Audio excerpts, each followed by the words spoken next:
Good morning mga ka-wild honeybee. Ngayon, gala ulit tayo, day off eh. Andito tayo sa may bundok ng summit. Sa may Makatad, Siniloa, Laguna. Dito tayo ngayon mga ka-wild. Dito tayo sa bundok. Sa ating kasama, mamahinga. Ngayon na lang ulit nakagala eh. Gagala tayo. Hanap ulit tayo ng wild honeybee. Testing natin kung may makukuha pa tayong honey ngayong August. Kasi nung nakarang taon, nung August, naggala din ako, nakakuha pa kami. Ay ngayon, testing ulit kung may makukuha. Mga ka-wild, update ko kayo pagka nakakita. Mga ka-wild, nakakita tayo ng wild honeybee. Ayan siya.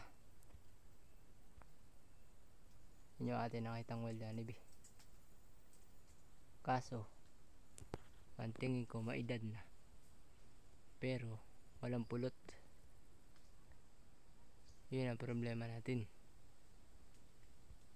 wala siyang pulot.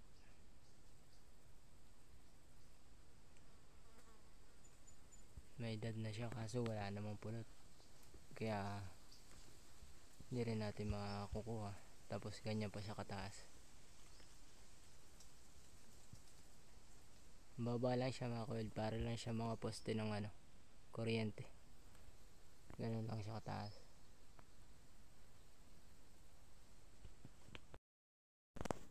Yeah mga ka-wild,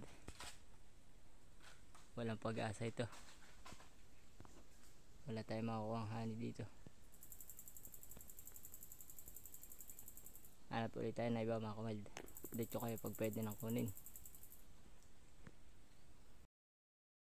Yeah mga ka-wild, nakakita ulit kami ng isa. Yun sa dulo ng malapapaya. Ang laki niya, hindi lang masyadong kita. Yeah mga ka-wild, yung maitim na yan. Ang laki niya. Tingnan natin kung may makikitang pwesto. Hanapan ko muna. Yeah mga ka-wild, hindi pa rin talaga masyadong kita rito at madilim yung tayo niya. O kitang kita talaga malaki.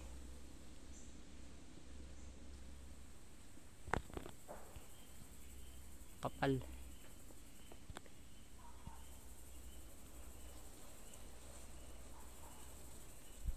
Kaso hindi natin aring puhagin.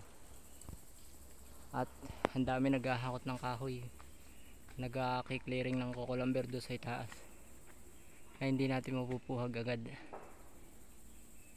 pag sa laki niya mga ka-wild. At ang pag sa taas din,